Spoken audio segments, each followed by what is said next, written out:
Friends, आप सभी को हमारे यूट्यूब चैनल पर स्वागत है। हम बात करने वाले बीपीएससी ट्री 4 जो और ट्री 3 जो कि आपका री एग्ज़ाम होने वाला है जून में है, साथ ही अगस्त में आपका बीपीएससी ट्री 4 होगा। और जितने भी आपके एग्ज़ाम है, टीचर संबंधी एग्ज़ाम हो या फिर कैसा भी बिहार दरोगा, एसआई वगैरह किसी का भी एसएससी वगैरह का एग्ज़ाम हो जिसमें जीएस पूछी जाती है, तो उस सभी के लिए ये मोस्ट इंपॉर्टेंट क्वेश्चनों की सीरीज़ हम आपके लिए लेकर आए हैं। तो चलिए हम ज़्यादा इधर उधर की बात ना करते हुए सीधे अपने कंटेंट पर चलेंगे। और अगर आपको हमारा कंटेंट पसंद आता है तो प्लीज़ चैनल को लाइक शेयर सब्सक्राइब करना ना भूलें।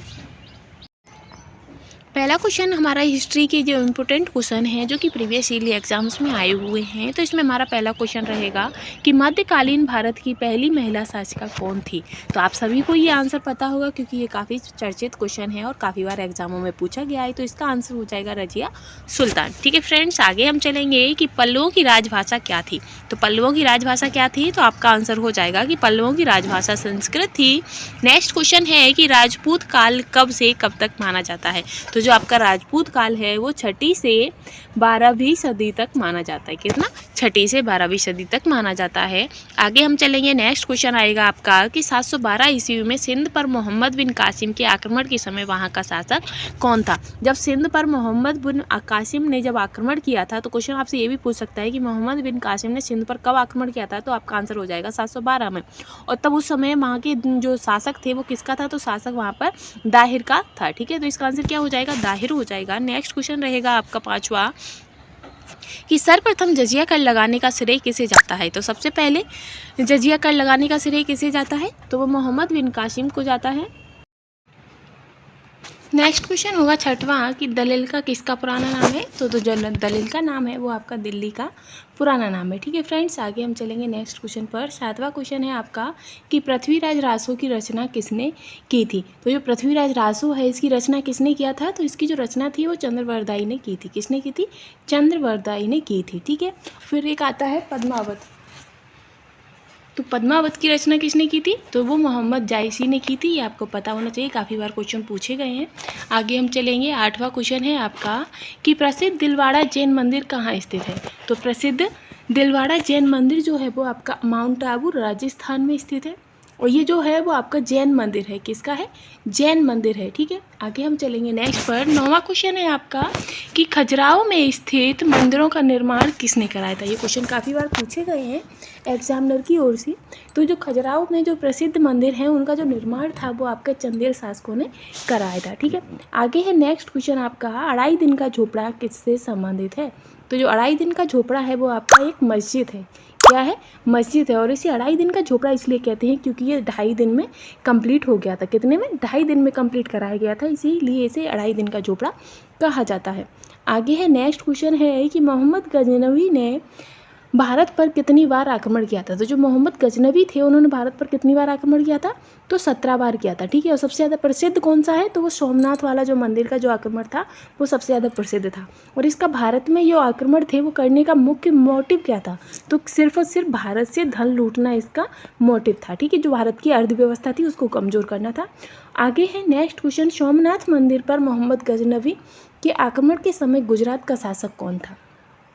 जब सोमनाथ मंदिर पर मोहम्मद गजनवी ने आक्रमण किया था तो उस टाइम पे गुजरात का शासक कौन था, तो भीमदेव थे। ठीक है, अब इससे ये क्वेश्चन आपका ये भी निकल आता है कि सोमनाथ मंदिर कहाँ पर स्थित है, तो वो आपका गुजरात में है। ठीक, उस टाइम पर गुजरात का शासक कौन था, तो वो आपके भीमदेव थे। ठीक है, आगे चलते हैं हम नेक्स्ट क्वेश्चन पर। नेक्स्ट है कि मोहम्मद गजनवी ने गुजरात के प्रसिद्ध सोमनाथ मंदिर को कब लूटा था। अब ये भी हो गया कि गुजरात का प्रसिद्ध मंदिर कौन है, तो सोमनाथ मंदिर है। सोमनाथ पर किसने आक्रमण किया था, तो मोहम्मद गजनवी ने। अब क्वेश्चन एग्जामिनर आपसे पूछ रहा है कि कब किया था। तो जो उस मोहम्मद गजनवी ने गुजरात पर सोमनाथ मंदिर पर को जो लूटा था उस टाइम पर 1025 से 1026 के मध्य सोमनाथ मंदिर पर आक्रमण किया गया था। ठीक है, आगे हम चलेंगे। 15वां क्वेश्चन है किस नाटक के कुछ अंश अढ़ाई दिन झोपड़ा नमक मस्जिद पर लिखे गए हैं। तो वह कौन सा नाटक है, तो वो है आपका हरिकेन। आई होप जो मैं आपको पढ़ा रही हूँ आपको समझ आ रहा होगा, कंटेंट भी आपको पसंद आ रहा होगा। यदि आपको पसंद आ रहा है तो प्लीज़ चैनल को लाइक शेयर एंड सपोर्ट करना बिल्कुल भी ना भूलें। आगे हम बढ़ेंगे। 16वां क्वेश्चन है आपका कि रानी पद्मिनी का नाम खिजली की चित्तौड़ विजय से जोड़ा जाता है। रानी पद्मिनी किसकी पत्नी थी। जैसे ये रानी पद्मिनी कहा गया है, इसे आपने सुना होगा एक पद्मावत, रानी पद्मावत। तो ये जो थी वो राणा रतन सिंह की पत्नी थी। कौन थी?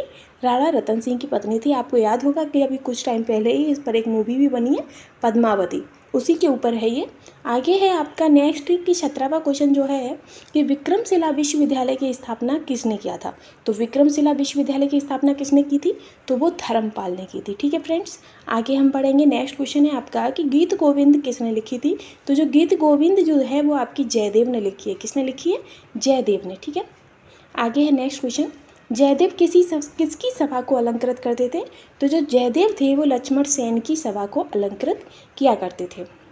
अलंकृत मतलब उनकी सभा का शोभा बढ़ाते थे। नेक्स्ट क्वेश्चन है 20वां कि अलवर के संस्थापक कौन थे? तो अलवर के जो संस्थापक थे वो अजय पाल थे। ठीक है फ्रेंड्स, आगे बढ़ेंगे हम। 21वां क्वेश्चन है आपका कि किस शासक के दरबार में जैन आचार्य हेमचंद्र को संरक्षण मिला था? तो किस शासक के दरबार में मिला था? तो जय सिंह, जो कि सिद्धराज इनको भी कहा जाता है। आगे है 22वां क्वेश्चन कि चंदावर का युद्ध किस किस के मध्य हुआ था? तो जो चंदावर का युद्ध था वो आपका जयचंद और मोहम्मद गौरी के मध्य हुआ था। और कब हुआ था ये आप हमें कमेंट में बताइएगा। आगे है कि 23वां क्वेश्चन है कि किसने सोमपुर महाविहार का निर्माण किया था? तो किसने सोमपुर महाविहार का निर्माण किया था? तो वो आपके धर्मपाल ने किया था। ठीक है फ्रेंड्स, 24वां क्वेश्चन है आपका कि भारत पर सर्वप्रथम अरब आक्रमण किसने किया था? तो भारत पर सर्वप्रथम अरब आक्रमण आपका मोहम्मद बिन कासिम ने किया था। नेक्स्ट है कि जगन्नाथ मंदिर किस राज्य में स्थित है? तो जो जगन्नाथ मंदिर है वो आपका उड़ीसा में स्थित है। नेक्स्ट है कोणार्क में स्थित सूर्यदेव मंदिर के संस्थापक कौन थे? तो जो कोणार्क में स्थित सूर्यदेव मंदिर है वो उसके जो संस्थापक थे वो नरसिंह थे। ठीक है, आगे है कि ब्लैक पगोड़ा कहाँ स्थित है? तो जो कोणार्क का जो सूर्यदेव मंदिर है इसे ब्लैक पगोड़ा के नाम से भी जाना जाता है और ये कोणार्क में स्थित है। ठीक है, आगे है कि लिंगराज मंदिर कहाँ स्थित है? तो लिंगराज मंदिर जो है वो आपका भुवनेश्वर में स्थित है। ठीक है फ्रेंड्स, आगे हम बढ़ते हैं कि लिंगराज मंदिर की नींव किसने डाली थी? है तो ये भुवनेश्वर में, लेकिन जो इसकी नींव थी वो ययाति केसरी ने डाली थी। किसने डाली थी? ययाति केसरी ने। फ्रेंड्स, ये जो क्वेश्चन है आपके वो प्रत्येक एग्जाम के लिए इंपॉर्टेंट है। फिर वो आपका चाहे BPSC टीचर एग्जाम हो, कोई सा भी टीचर एग्जाम हो, SSC का एग्जाम हो, पुलिस का एग्जाम हो, सभी के लिए मोस्ट इंपॉर्टेंट क्वेश्चन है। आई होप आपको ये कंटेंट पसंद आ रहा होगा और यदि आपको पसंद आ रहा है तो प्लीज़ चैनल को सपोर्ट जरूर कीजिएगा। नेक्स्ट है कि पांड्य साम्राज्य की राजधानी कहाँ थी? तो पांड्य साम्राज्य की जो राजधानी थी वो मदुरई में थी। नेक्स्ट है कि यादव सम्राटों की राजधानी कहाँ थी? तो यादव सम्राटों की जो राजधानी है वो देवगिरी थी। ठीक है, तो ये जो क्वेश्चन है आपके पास खत्म होने वाले ही हैं। विजय स्तंभ कहाँ स्थित है? तो विजय स्तंभ आपका चित्तौड़ में स्थित है। नेक्स्ट है कि रजिया बेगम को सत्ता से हटाने में किसका हाथ था? तो रजिया बेगम जो थी उनको सत्ता से हटाने का तुर्कों का हाथ था बीच में। और रजिया बेगम के जो पिता थे वो आपके इल्तुतमिश थे और जिन्हें आपका गुलामों का गुलाम भी कहा जाता है। ठीक है, आई होप आपको ये कंटेंट पसंद आया होगा। पसंद आए तो प्लीज़ चैनल को सपोर्ट कीजिएगा। Thanks for watching.